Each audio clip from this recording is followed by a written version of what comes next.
like a bowl. So how to make a guy see you as wifey material. And this is actually kind of interesting. If you watch my video long enough, you'll kind of have a sense of the line that I'm about to tell you. If you're new to it, you may not know. But even if you've been watching my video for a long time, maybe you haven't watched or heard about this strategy. But I remember dating this girl for many years. Not for many years, for a few months. And we were just fuck buddies. We would see each other a few times a month.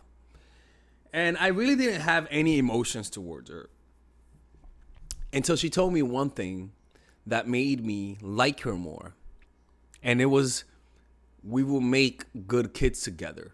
Like, it was almost like she was complimenting our looks, right? She was complimenting the way that we looked. We were like, man, we're hot. We will make some really good motherfucking kids together. And I was like, yeah, no, yeah, I can see that. We were pretty good looking. And I just didn't think about that. And what happened is that over time, I just started thinking about that more often.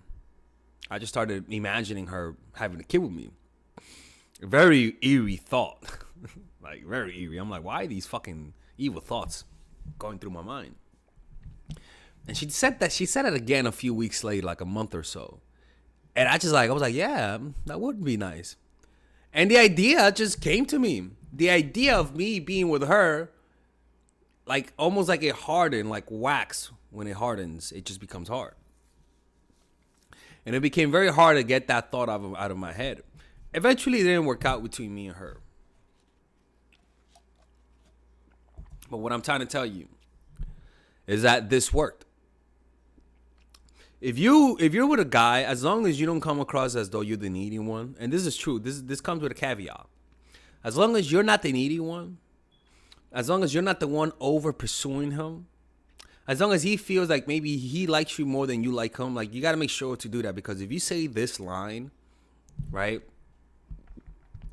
and he thinks and he thinks that you're needy, and you say this song, he's gonna think you're fucking crazy, right?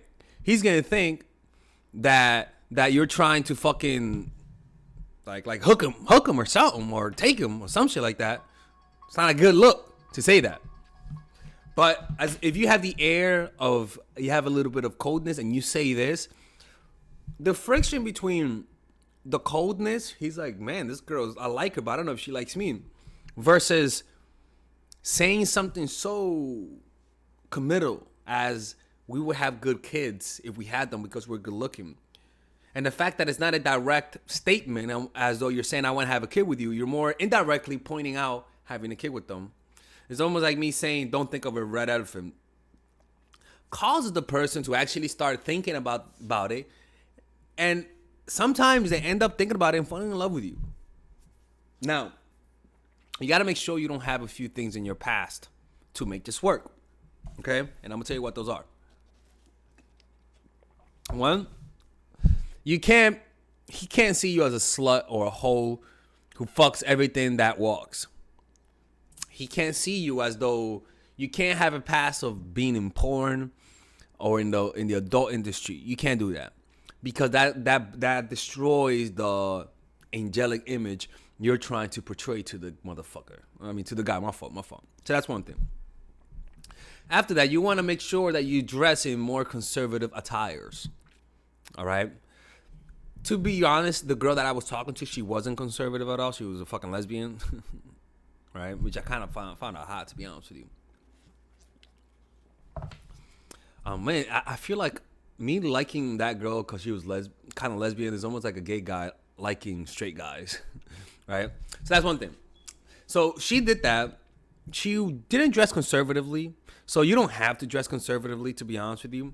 But dressing conservatively makes a guy think of you as a long-term partner, compared to dressing more out there, letting them big tiggle ditties hang around, right? Dress more conservatively, he's gonna see you as more of a wifey material. The other thing is that come across as though you're more weak than you really are. If you're really successful, hide it. Right? If you're emotionally stable, show a little bit of emotional vulnerability per se. So if you have a lot of emotional stability, tell them that you go through depression sometimes. make him feel bad for you. Make him feel like he wants to rescue you, or make him feel like he could rescue you. It'll engage his emotions. Communicate to him that you have, even though you might have a little emotional instability in terms of depression or sadness, at the same time also communicate that you have it under control, right? But at the end of the day, a guy will see you as wifey material if he really loves you. You could be a crackhead, and if he loves you, he'll see you as wifey crack material. Trust me. It doesn't matter what you are, as long as he likes you. That's all you need. Seriously, that's really all you need, right? So if you have all of these prerequisites, he'll naturally see you as wifey material. Now, what makes a woman not look like a wifey material? One, having a reputation of being a hoe. That's a fact.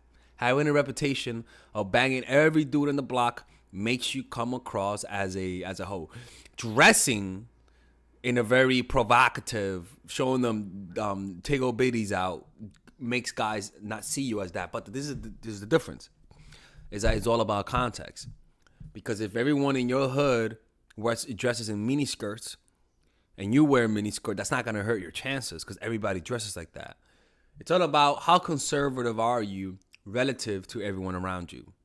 So if all the girls wear dresses that come up all the way here, then you wear a dress that comes all the way here, right? But if you're in a neighborhood that all the girls wear the dresses all the way here, and you wear all the way here because in your hood, that's like relatively low. But if a guy comes from an area where most women just cover everything up, he's gonna think the whole neighborhood is a bunch of hoes, right? He's gonna say, man, this is a neighborhood full of hoes, right? But it's all relative. So sometimes you could do it right, but because the guy comes from a different culture that's way more conservative, he might see you as way too extreme, right? But at the end of the day, it's all about how much he loves you, and that's a fact. If he loves you a lot, he's gonna see you as wifey material. If he loves you a lot, even if you're an escort, he's gonna want to love you. But the truth is that a lot of the times, when you have a guy being with a woman who's completely broken, right? Like she has 10 kids and for some reason he loves her, right? I'm not kidding. It is a burden. That's a fact. A lot of the times it's because maybe his mom or dad, or maybe he knew somebody who you remind them of them.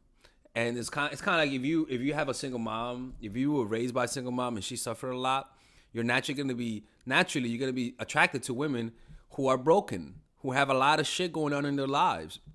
And the reason why is because they remind you of your parents. And you kind of like you've been imprinted to love somebody who's broken. And so now whenever you meet somebody who's broken, you love them because that's that was imprinted in you as a child, right? So that's the kind of stuff that happens.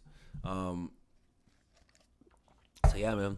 All right, ladies and gentlemen, if you guys ever want to learn how to use your feminine energy to influence people, learn how to use your masculine energy to become more assertive, and also learn how to blend both energies to improve your dating life, your spiritual life, honestly, your relationship life, your family life, your career life, this is the course for you. If I had to make a course for my nieces, I have two nieces, one is 19 and one is 15. 16. Holy shit. Oh my God, he's a bad fucking uncle. He's a bad uncle. Get him. Shut up, Melissa. You should get this course, right? And this is the course that I will make for them. So, for example, watch the curriculum, right? In the first week, we're going to be showing you how to establish a strong masculine foundation without letting it hurt your feminine energy. This masculine foundation is a source of who you are, right? It's your bodyguard. Without this, whatever feminine energy you create will be destroyed by the outside because your masculine is your shield. So we'll talk about goal setting. We'll talk about how to develop a serious attitude. We're gonna be talking about how to use more logic, how to use more goal-oriented behavior. It's more how to be a man, Now the next one is how to embrace the feminine energy, right?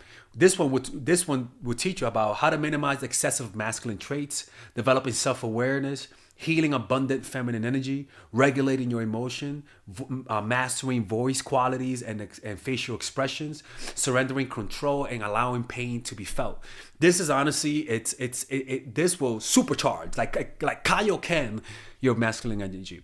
After that, we have femininity in the workplace and how to be feminine in the workplace without letting people take advantage of you, and the nuances of how women of power should behave versus women who are subordinates in the workplace, and even the dress code. This is based on psychology, people. It's kind of insane. I'm actually excited about this one.